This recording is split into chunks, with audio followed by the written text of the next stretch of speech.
Welcome to What's Cooking with the Cookware and Bakeware Alliance. The CBA supplies the industry with standards, connections, and solutions. This podcast features stories from our members and partners. Our goal is to share resources and information across the industry for consumers, retailers, manufacturers, and more. To learn more about becoming a member of the CBA, visit cookwareandbakeware.org. Our guest is Suzie Eberhardt, the North American Marketing Manager from PPG. And I'm super excited for today's because Suzie and I have known each other basically your time in the industry, right? 10 years? Yeah, it's been a crazy ride, and I can't believe it's been 10 years. It's nuts, right? And I can still remember the first day we met and talked sports, and the rest has been history. Sports is always part of my conversation, no matter who I meet throughout the way. So we clicked right away. Right away. And part of this, and I'm glad we touch on this, and when we were talking before the podcast, you're from Philly, I'm from New York, and we were talking about embracing our cities and our accents. And tell me a little bit about that part of your journey. Like you were saying in our pre-chat about having to think about, and you've just said, I don't want to think about it anymore. Yeah, so a lot of people I've met have said I had an accent, and they actually kind of could pinpoint where I was from. East Coast, Philly area is what a lot of people guessed. I have never thought personally that I had an accent, so that was a little strange for me to hear. But when I've tried to say some words that come off to other people for me as an accent, it takes me a little bit longer to think about it. It takes me a little bit longer to say the word. Whereas when I just speak naturally, things flow and can come out more easily. I think the message there, it's something, a reason I wanted to touch on that is I read something and there's a lot of stress lately about being your authentic self. And I think that's one of the reasons people really connect with you. And I've watched it. I've been lucky to be your friend and see you connect with people because you are your authentic self. And that's part of the message of this Stronger Together series. So that's why I bring it up. I'd love to hear a little bit about what you think of this industry over the last 10 years, where it started. I know you've been through a lot of changes professionally, and then also personally, you've had some things happen. Yeah, for sure. So, well, they say, time flies when you're having fun. And that's really what this industry is all about. From day one, I can say that the people of this industry are what make it what it really is. I still have friends today that I've met 10 years ago from when I started in the industry. And it's amazing how passionate people are about what they do. And I really think that's what makes this industry so fun, so exciting, and something to look forward to every day. I would say the biggest change over the years that I've been here really has been the ways people develop or speak about a product, because social media has been such a big push in the last 10 years.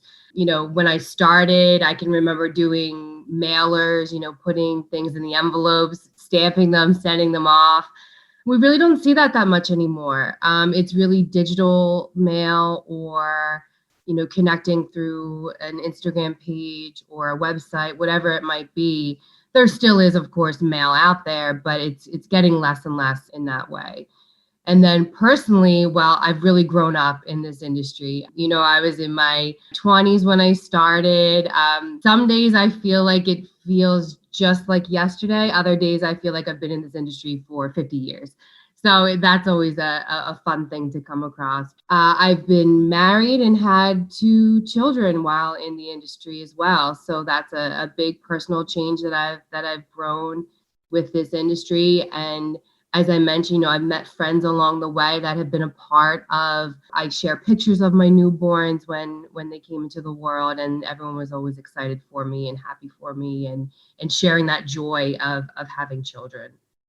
It's interesting what you just said about how you see the industry and the people, and it really reflects on why you guys are a part of the CBA, because everyone who seems to be a member of the CBA, it's all about family. It's all about connection and networking. I was just talking to one of our board members the other day, Jean Carlson, who has just been become a wonderful friend. And we were talking about the the CBA annual meetings and that time we get together. It really is something we all value. We've become friends. That's, I think, what makes the alliance work, is that when we get down to it, we have to do work together. We do see each other as allies because we know we're all working towards the same goal, because we all have that same mindset of building, safe products and building good products. I love what you touched on about, and I'm not going to get into asking for pictures or anything right now since we're just audio, but you taught me a saying that has stuck with me, and I'd love to talk to you about it on this kind of stronger together theme. You one time said to me, we're asked to work like we don't have families, and we're asked to raise families like we don't work. I have never forgotten that. And it is a balance I don't think just women struggle with. I think all people struggle with this. And you can replace that word family with whatever your personal situation is. But we really all are asked to, sometimes sacrifice our personal life. And then in some cases, it's almost sacrificing work. And, how have you worked to balance that? Well, I've never found it more than during this pandemic. There have been so many times where we've had to pivot things or, take one child to one place, another child to another place. So it's been great to have a flexible work schedule, in that knowing that I'm getting my job done is the most important part of what we do. And it has impacted my husband as well, where if we have sick kids at home, then he has to be here as well, because trying to balance it all on my own has been really tough. So it's definitely a continually message that needs to be shared and needs to be accepted by employers out there, because this is something that we all love what we do in our work life, but we also love and want to be a part of our family lives. And looking back, when my first daughter was born, I was traveling a lot and, going different places a lot, and she was young, so it didn't matter to her. But looking back, there were times where, I missed something and I wasn't there. But with my son, being that it was kind of during the pandemic with everything, I think he's getting sick of me at this point because I'm around so much. So you have to not be afraid or feel guilty for putting your family first and going to your son's soccer game. If that means shutting down at 3:00 one day, you can pick it up the next day. And I've seen a big shift in employers around the world that are, adapting to that mindset more and more. I agree with you 1,000%. And I think the key thing is for all people, parents or just people in relationships taking care of their lives, the guilt and shame actually slows you down. It has no place. Do what you know is the right thing in that moment. Listen, we all make it up. It's still there. We always said we're not building rocket ships, so it'll still be there tomorrow. What happens when you get into that mode of really struggling too much with that balance and the guilt, you slow the whole process down and you end up being non-productive. But to your point, we are seeing more and more great employers really embracing this with flex time, working from home schedules, even before COVID. It shows that companies do care about their employees on another level, which is important, because a happy employee, it's like happy wife, happy life. Exactly. Happy employee, happy workplace. So it's interesting.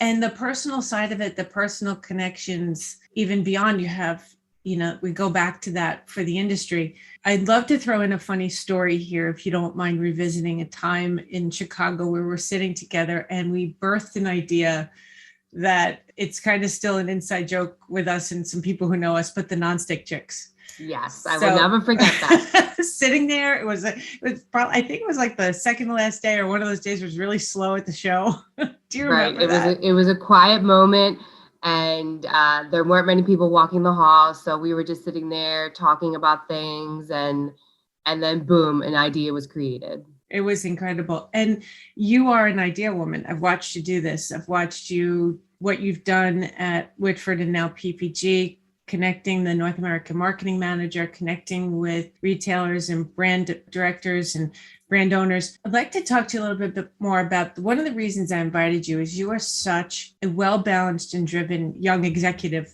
You've had a passion about young executives. And what would you wish for to see happen with young executives? Maybe it's even something that could happen at the CBA.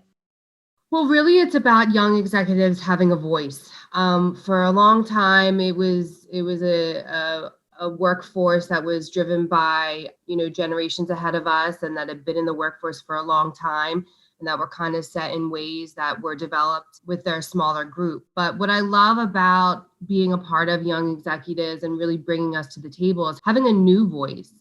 I mentioned earlier that social media is such a big part of what we do today. And, the older generations may not really understand how social media works because they just don't use it as much. And if that could be, let's have a training day on all the ways that you can use Instagram, or all the ways that you can share your product on this platform, whatever it would be. I think that the biggest thing for me is just having a voice and being a part of a conversation has really been important to me. I think that's so important right now. And, maybe this did just blossom an idea, and we'll talk after the podcast, but it's about voice and perspective, right? You don't know what you don't know. And sometimes the executives who've been there a long time, they're too close to it. They've been doing it a certain way for such a long time that this young executive mindset, one, it makes them feel included, and you're growing people to be part of your future, but you get another perspective. And sometimes it's not one or the other, but also the two perspectives come together, and what is created is magic. Magic can happen. Exactly. Yeah.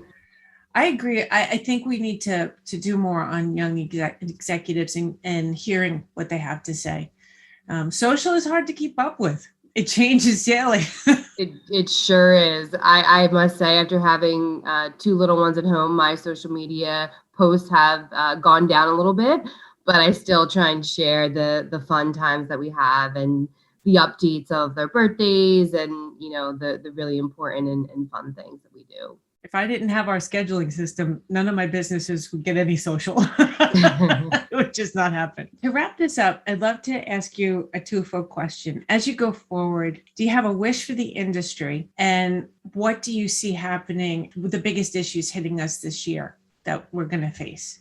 Great question. So I would say a wish for the industry would be, let's stay together. Let's stay connected. Let's be partners. Let's be teammates in everything that's happening in our industry. Share news about what's going on in your company. Share ideas, what's going on about in your company, because we're all learning everything together. It's amazing that I've been in this industry for 10 years, but I still feel like I learn something new every day. You never stop learning. So we can all learn from each other. We can all grow from each other. And let's stay together as a family, as we've done for so many years. Suzie, I love your wish. And I love that it ties to the theme of this podcast that really pulled everything all together. It has been a pleasure to watch you in this industry. It's an honor to count you as a friend. And I can't wait to see what you do next. And thank you for joining us today. Thank you, Fran. And I just want to give a big shout out to anyone that has been a part of my journey in these 10 years. Thank you so much for all you've done for me, for all you've taught to me, and thank you for being my friend. You've been listening to What's Cooking with the Cookware and Bakeware Alliance. For more resources about the cookware and bakeware industry and information about becoming a member, visit our website, cookwareandbakeware.org.